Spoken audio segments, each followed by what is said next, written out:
네, 매주 화요일 이 시간엔 박대기 기자의 친절한 경제 코너가 진행됩니다. 앞으로 박 기자가 생활에 보탬이 되는 경제 이야기를 매주 전해드리겠습니다.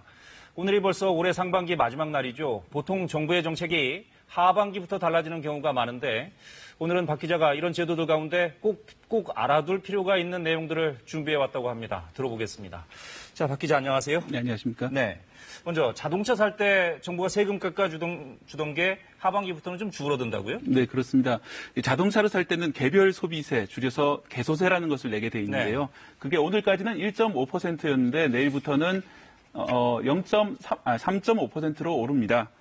원래 세율이 5%인데요. 1월 코로나19 때문에 안 팔리는 차를 더 사라고 오늘까지는 70% 깎아줬던 겁니다. 내일부터 깎는 비율은 30%로 바뀌어서 그만큼 세금을 높인 겁니다.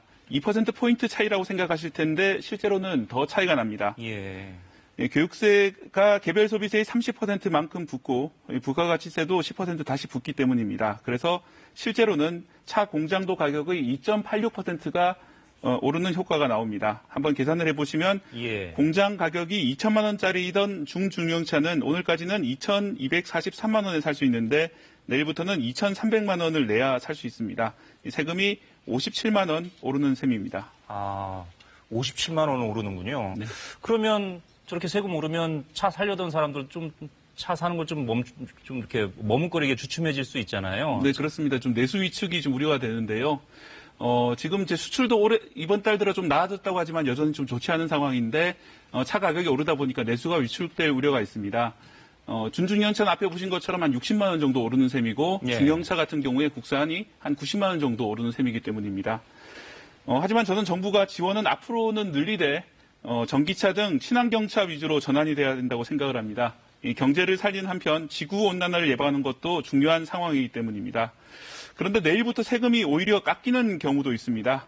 종전에는 깎아주는 개소세를 100만 원으로 상한을 정해놨기 때문에 종전에 100만 원 상한이 걸렸던 분들도 앞으로는 상한에 걸리지 않습니다.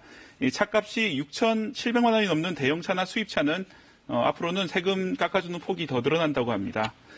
그런데 이런 값비싼 차 세금을 깎아주는 것보다 역시 친환경차에게 더 많은 혜택을 주는 방법으로 지원책이 나올 필요가 있습니다. 아, 그렇군요. 네, 또 세금은 출고일 기준으로 세금이 나오는데요. 미리 주문하셨더라도 오늘까지 출고가 되지 않으면 내일부터는 오른 세금을 내야 된다는 점도 좀 주의하셨으면 좋겠습니다. 그렇군요. 비싼 차들이 세금 인하 폭이 좀 더 커지는 거네요. 네, 안타깝습니다. 그러네요. 다른 얘기 좀 해보죠. 앞으로 임대차 기간이 끝나면 2달 전에 계약 갱신 거절을 안 하면 계약이 저절로 갱신되는 걸로 간주하는 거죠? 네, 그렇습니다. 종전에는 한 달이었는데요. 그걸 2달로 늘려서 결과적으로 임차인들이 갱신을 하기가 더 편하게 됐습니다. 종전에는 계약이 끝나기 6개월 전부터 한 달 전까지 갱신 거절하지 않을 경우에 묵시적 갱신이 됐었는데요. 네. 12월 10일부터는 종료 6개월 전부터 2개월 전 사이에 계약 갱신을 거절하지 않으면 묵시적으로 갱신이 되게 됩니다. 이 묵시적 갱신은 이제 법률 용어인데요. 당장 내일부터는 아니고 오는 12월 10일부터 적용이 됩니다. 네.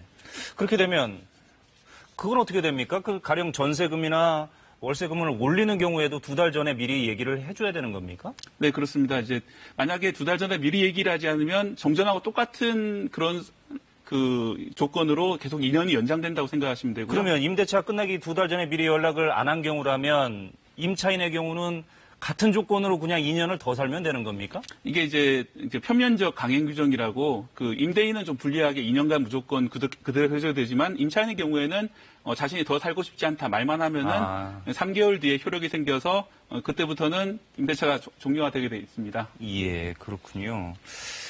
알겠습니다. 다음 얘기를 좀 해볼까요?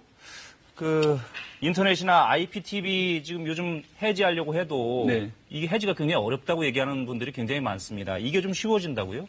네, 그렇습니다. 저도 최근에 인터넷 TV를 좀 해지하려고 전화를 드렸더니 한 1시간 정도 전화가 안 되더라고요. 네. 대기 전화가 많기 때문에 아마 안 되는 거고 아무래도 기존 가입돼 있던 통신사는 전화를 안 받아서 가급적이면 이 계약을 오래 끌고 가려고 하는 그런 속성이 있을 수밖에 없죠. 그래서 저는 결국은 인터넷으로 접속해서 공인인증서를 이용해서 해지를 해서 겨우겨우 해약을 했습니다. 예. 하지만 이게 좀 편해질 것 같습니다. 초고속 인터넷 상품이나 초고속 인터넷과 유료 방송, IPTV 등이 결합된 상품은 신규 가입을 하면은 가입과 동시에 기존의 다른 회사 서비스는 해지되는 식으로 바뀝니다. 이건 7월부터 바로 적용이 되는데요. 이렇게 되면 인터넷을 해지하고 재가입하는 사이에 인터넷이 안 되는 불편함도 해소될 것으로 기대됩니다. 보통 인터넷 상품은 3년 약정으로 가입하는 경우가 많죠. 네. 가입하면서 상품권 등을 받는 경우가 많은데요. 이 날짜를 잘 기억하셨다가 3년이 지나 다른 회사로 옮기면 위약금 없이 처음에 받았던 상품을 다시 한번 받을 수 있습니다. 네, 그렇군요. 그러니까 이거를 뭐 가입을 해지해달라고 일부러 할 필요 없이 네. 다른 데 가입을 하면 저절로 기존 인터넷이나 IPTV는 해지되는 걸로. 네, 이렇게 두 번 정리가 전화하는 걸 됐군요. 한 번으로 이제 바꿨다 생각하시면 되겠습니다. 그렇군요.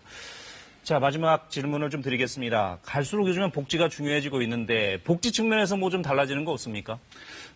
이제 신생아 출산 관련해서 복지가 늘어나는데요. 네. 산모 출생아 건강관리 서비스라는 제도가 있습니다. 이 출산 가정에 건강관리사가 직접 방문을 해서 산모의 건강관리, 운동이라든지 또 출생아의 목욕, 수유를 돕는 제도가 있습니다. 기존에는 중위소득 100% 이하가 대상이었지만 중위소득 120% 이하로 지원 대상이 상당히 늘어납니다. 네.